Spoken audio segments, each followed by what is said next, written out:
taking time to tune in to Talking Fat as we know better to do better. Because action of knowledge leads to power. Peace and blessings, everyone. Peace and blessings.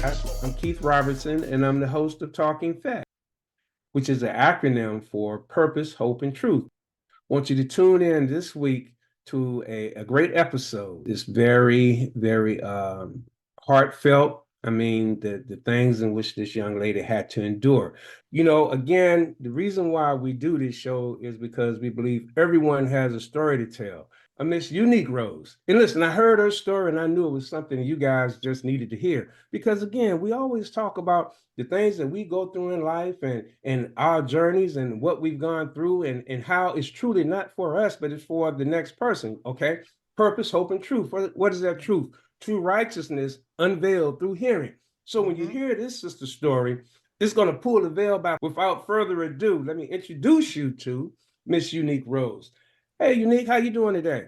Hey, I'm wonderful. I'm All wonderful. Thank you right. for having me. How are you? I'm doing well. Thank you for asking. But look, first of all, let me thank you for taking time out of your schedule. This is something you didn't have. Why don't you tell the people who is Uniqe Roze and where did you come from? Wow. Well, thank you for asking. Unique Rose is a survivor. Unique Rose is a mother of five, a grandmother of 11, and, overcomer of life's trials and tribulations. I come from, I don't know who she is. However, I was born in Manhattan, New York.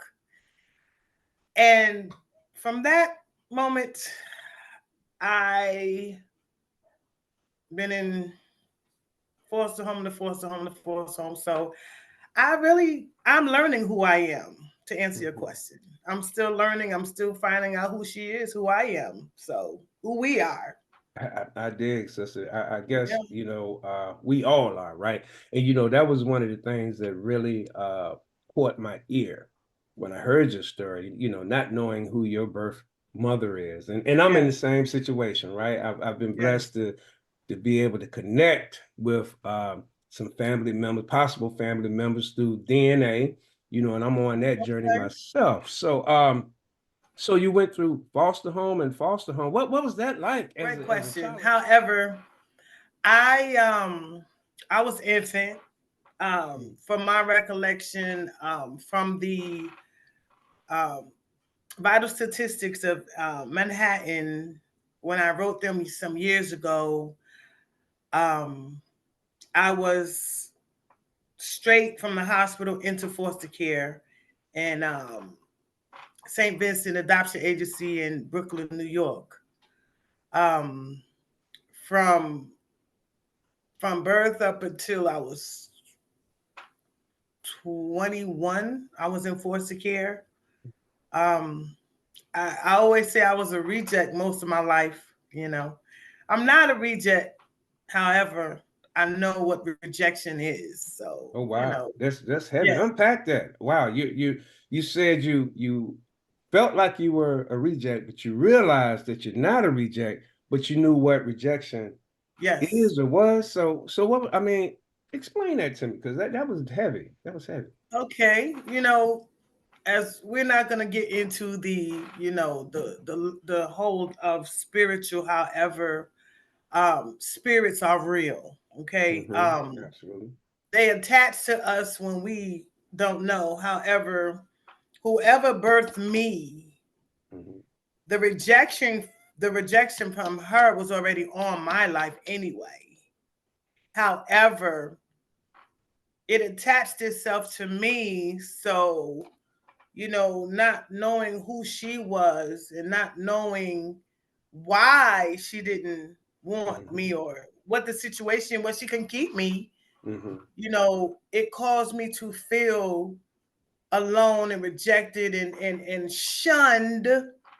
You know what I'm saying? So with that feeling on me, I know what it feels like to have everything and everyone seems like they're against you because you're this little orphan and nobody wants you. So that rejection says, well, you don't fit in. Wow. You know, rejection tells you you don't fit in. You're not like everybody else. You don't have this. You don't have that. Your mama didn't want you. However, I'm not a reject. That's right. For the simple fact, there is, you know, someone that loved me. We're not going to get totally into that. However, the creator, and through growing and crying and crying and praying and crying and just watching others, I realized, no, I know what it feels like, but that's not who I am. That's not who I am. I'm not no. I might have been rejected, but I'm not a reject. All right, So now. I know what Love rejection feels like. Yeah. If that makes sense. It does. Going through foster care as an infant and growing up into that system, you know, we've heard, you know, some great stories, and then there's some terrible stories. What was that experience like for you? Okay, let's go back to the first foster home. How about that? Okay. You know, the first one I remember was in Amityville, New York. You know, I can truly say that every last foster home I've been into was very abusive. Very, very, very abusive. This is the reason why I know what rejection feels like. Because each foster home I went into, I was rejected. I wasn't wanted. It was money. You get what I'm saying? So that's like if you have a whatnot on your on a shelf, you're not gonna pay that no mind because it just sits there. You know what I'm saying? It gets dusty, it gets old, and then when you don't want it, what you do? Oh, I don't want that. I'm gonna get something else. Throw it away, right? So you reject it. You ignore it. You know, as a child. My destiny is near. That's my destination. Paid it forward past the fence. Now I'm full of patience. Ain't gotta run for my food. My dinner plate is waiting. Y'all waiting on Santa Claus. I got my compensation. See how they left Bring the heat to your location. Like, that's humiliation. Okay, we're gonna wait Throw a bomb at your abdomen. That's an abomination. Drop sensitive cons and call it compensation. I prepare what I recite with precipitation. Camp flowers in the garden. The accumulation. They ain't playing my music, that music play. When I come for these players, it's gonna be complications. Quit the lie with these cowards, let's end the conversation.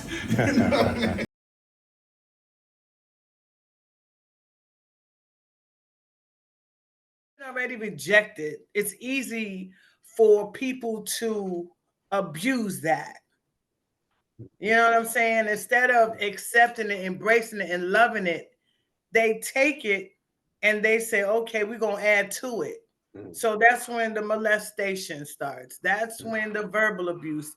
That's when, you know, everybody want to team up. And that's when, you know, they make you sleep outside in your underclothes. And, you know, and then that's when, you know, the male parts of the male bodies, you know, as a child, you got to touch and you got to do this and you got, so abuse is real.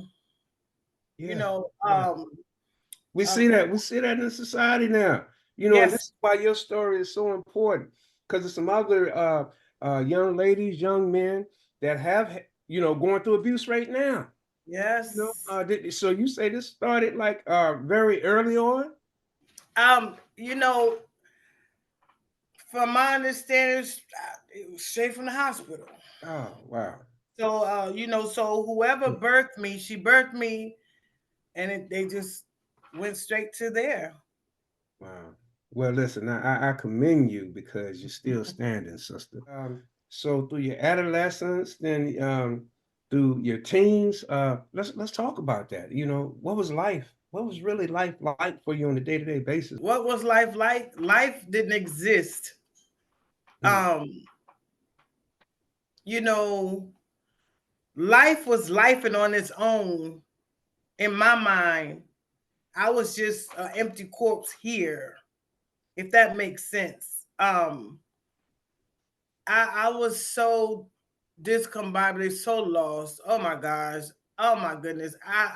It got to the point where I literally thought that I was born for that. Like on everything. Like I thought like, okay, well, okay, so this is what you let me be born for? Well, if that's the case, okay, then I accepted it. I literally start accepting that behavior from people, like on everything. Like I thought that that's what I was supposed to be here for. So I let it happen. I did. I let it happen because I'm like, why you keep hitting on me, or why I gotta keep? I'm who's defending me? How would I not know any different when all I see is grown people making me do grown folk stuff at an early age? Yeah. So I'm thinking, well, okay, this is what I'm supposed to do. Because if not, if I don't do it, then this was gonna happen. If I don't do that, then they're gonna take that and do something to me. They're gonna hit me with that, or they're gonna punch me, or they're gonna slap me, or they're gonna lock me in here, so I was lost. I was angry. Oh my gosh. You know what? I was ugly. Is that I how you felt? You I saying was no, I'm talking about ugly. inside? I'm Inside. talking about my insides was so dark. I swear I could have killed anything walking, looking at me. Look at me, I'm gonna kill you. Mhm. I'm talking about I hated men, I hated boys, Because of the I abuse. hated I used to fight boys at school. Uh-huh. I swear, How, I how fought how old were you boys. then? How old were you then when you were going through this? Shoot, I remember from the age of 7, 8, 9, 10, 11, all the way up from 7 to 16, 17. 17? Wow, wow. Yeah. I'm so thankful that we're in the age of truth, though, and Yeah. I prayerfully say to the Creator that I hope they're exposed. Ah, If not in the public, in their hearts, that they can't rest, and possibly they, some type of restitution, if not physically, spiritually will come to you. mhm. Um, so when you mentioned something a while back. You said that you would get put outside in your underwear and just Like, locked out of the okay, house. so so I guess I was a bedwetter. Okay, whatever. So on several occasions, I do remember they would take the sheets off of the bed. They would take the mattress, put the mattress outside. The mattress had, back in the day, the plastic on the chairs Yeah, and the plastic. So they kept the sure. plastic on the mattress. And I'll never forget, this was in Amityville. This is when that's really started. Is when and matter of fact, they were an Indian couple. They were called their last name was Henley, the Henleys. Say their whole name. You know their name. Put them out No, there. that's the only name I Henleys. remember. The The Henleys. Henleys. All right. Yeah, out Amityville. Henleys in The Amityville Henleys in Amityville. were And so abusive to you. Okay. one one Uh-huh. one thing I could say this, let me just say this. My memory for everything I've experienced is Mhm. it's like elephant memory. Impeccable. I Uh-huh. remember it like it happened just yesterday. Mm. However, so I'll never forget. The lady she woke me up with a whooping. And then she had took the sheets and everything off, and then she took the mattress, she put it outside, and she laid the mattress on the ground outside the door, and she made me lay on that mattress. She That's made me lay terrible. on that mattress because I can't, I'm a child. You getting All abused? What I mean? Man, Yeah, wow. and that's when it all started. She had a son named Billy. He was an Indian with black curly hair. And they had a basement. They used to have church downstairs in the basement. Wait a Every minute. freaking Wait. So so they had church. So this was a Christian, quote unquote Christian household, I or didn't the know that operating under the auspices of being a Christian household. I didn't know nothing about Christian, none of that. I just know that Mhm. they always had Me wear a white shirt, a blue pleated skirt with some white socks and black shoes, and we used to go downstairs, and they had tamarines and these red Bibles. Wow. I'm gonna tell you something. So the things that has been done under the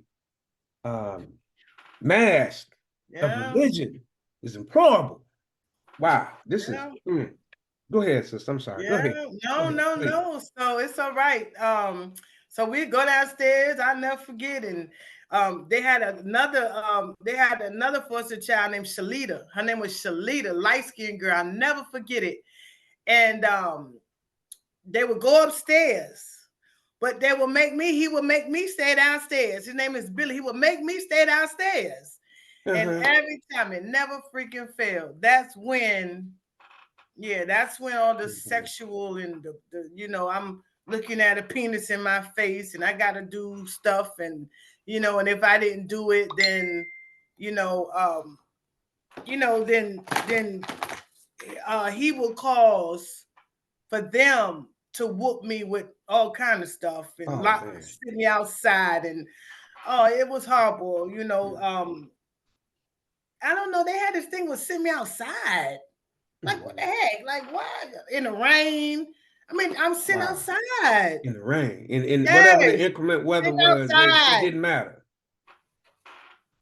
Because that was their son. He was their son. So, again, that goes back to the rejection thing. Right? Being rejected. At that time, back in the 70s, you know how that, well, I don't know if you know, but in New York, money, and then people were stealing children and switching. The back door, the back door adoptions and all that. There you go. That's what I believe I got caught up in. That, yeah. Yeah, I know. Yeah, so I feel like all of that was set up anyway. However, I can truly say that I've never forgotten what have been done to me all them years. I don't forget it's like I never forgot what I had to go through to get to where I am today. All right, now there you go. There it is. And that's what keeps me so humble towards others. It don't matter what you say about me. It don't matter. It's not what you say, it's what I answer to. Oh, wow. Say that again. Say that again, please. It's not what you say. It's what I answer to. I'm going to drop a bomb on that.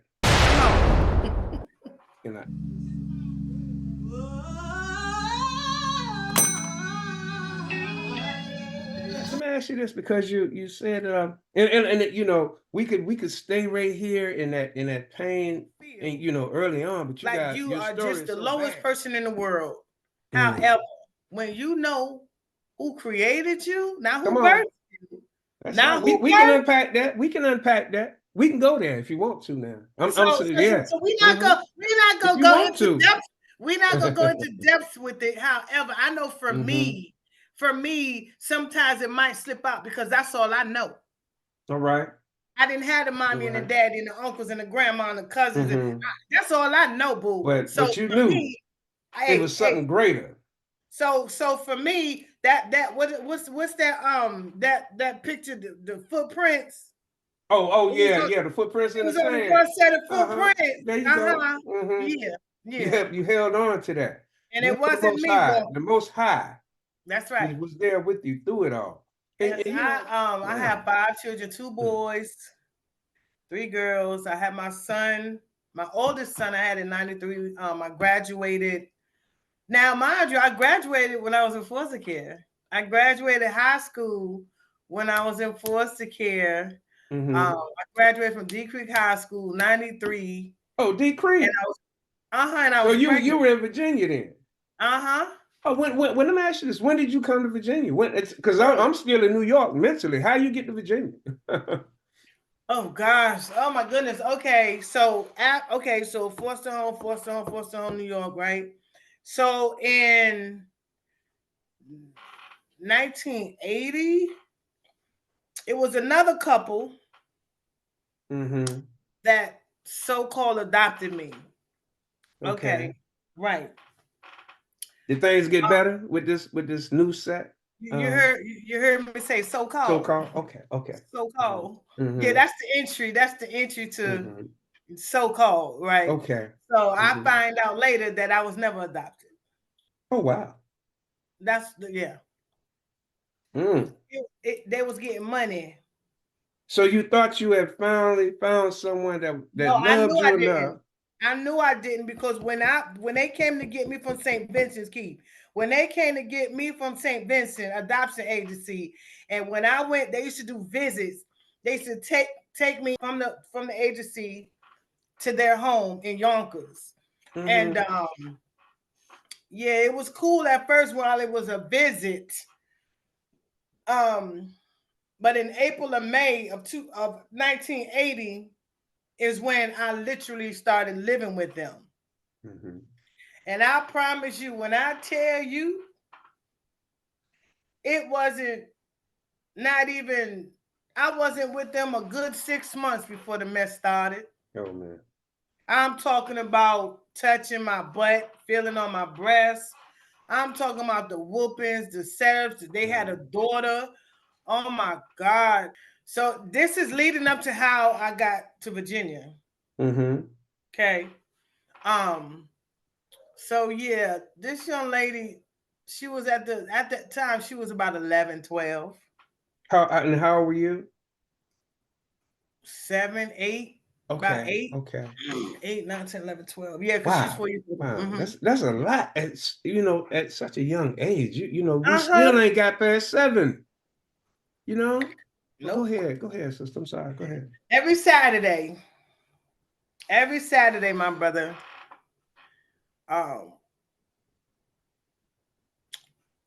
Yeah, so every Saturday, she used to make myself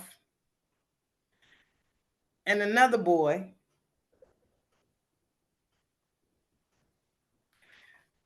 I don't know if it might be too early for this story. This is all right. I mean, hey, if you feel comfortable saying it, this is your story. You tell it the way you want to tell it.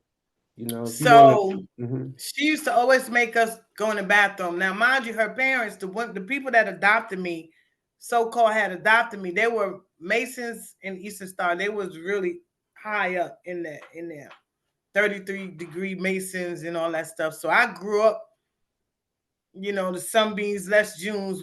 I know about all that stuff. So they would leave every Saturday a.m. Every Saturday he had the purple tabs, the black, and she had on the white dress with the yellow ribbon with the golds on it, with the white gloves, honey. Yes, the white shoes, everything. And as soon as they leave out that goddamn, soon as they leave out that goddamn house, this girl would come in there with a belt, wake me up out my sleep with the belt, and make me and the boy go in the bathroom, take off our clothes, and lay in the tub. Perversion. Every Saturday, every Saturday, she will always make us go in that freaking bathroom. And if I didn't do it, man, that child, man, she beat me so bad, and then would lock me on the terrace. We call outside. them now outside again. Now this another family that's putting you outside. Now you see what I'm saying. And she will lock me on the now. For y'all don't know what a terrace is, that's a New York thing. That's a balcony. Yeah. You know what I mean? It's still the same thing. We call it terrace. So she would lock me on the terrace. You know what I mean? And back then you had the little white t-shirts with the little white panties and stuff, And again, it was raining. It was raining. I'm like, what in the world?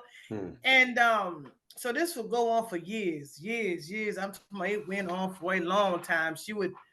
And then they had a cousin that would come down from Georgia. And he would come to New York, and then he'll rape me in the closet. Wow. Yeah, he'll go in the closet, and then she knew about it. She knew about it. She knew all about it. He would go in the closet. He was a tall, skinny boy that wore glasses. And they would always come down every summer. And every time I'm like, oh my gosh. It was like I was so prone to just being like the little You know that thing that the cars go like that? Yeah. It's just like yeah. he would take me in the closet Hmm. and Was whatever. it? You say that? So are you saying like it was more or less like an out of body experience? Have you ever seen the movie Precious? Yeah, yeah. That was me all day. That's why when I watched it the first time, I literally, all that anger made me really want to go on a rampage. Mm. And I don't, to this day, I don't watch it no more. I don't watch it because that was me. Mm-hmm. That was me. It got to the point where I'll be outside in the cold, but I'll be warm because my mind wasn't here. Mm. So I'll be outside, but I'm just sitting there like, and then I get my ass whooped for that. What you smiling for? Oh, you want to? Oh, you like being out here? Like, So they felt like that punishment wasn't having the effect they wanted to have on you. yes, They put you in a place of pain, and you were able to yes, take that pain and internalize it yes, and turn it into something else. That's yes. That's what that God this is. mind. Yeah. Yes, this is Mm-hmm. why I say, Keith. I know. Mm-hmm. I know, boo. I know I didn't protect myself. Well, we're not gonna Mm-hmm. go there, but you know what I mean. I do. I couldn't have protect myself. You tell me how 5, 6, 7, 8-year-old protects herself. A girl like that. Can. Yeah. Mm-hmm. Come on now. That mother, that spiritual mother. Come on That now. resonates with you, that put her arms around you and kept you warm. Uh-huh. Yeah. Well, look, so this is the family that you were with, and then they moved to Virginia. Is that how it occurred? So yes, after a while, things were getting heated in New York because of the abuse started. So the school, I would go to the school. But Did they start? So let me ask before you go there. Did the school start to see things and they started asking questions? Again,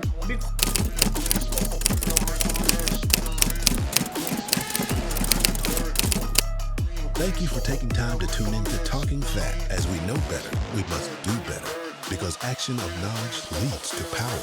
If this content has been useful to you, please like and share. Tune in again. Slashed my inner thigh. Yeah, it slashed my inner thigh as a child. And instead of taking me to the hospital, she made me put tissue in it. And I still had to go to school, but I had to wear 2 pair of pants.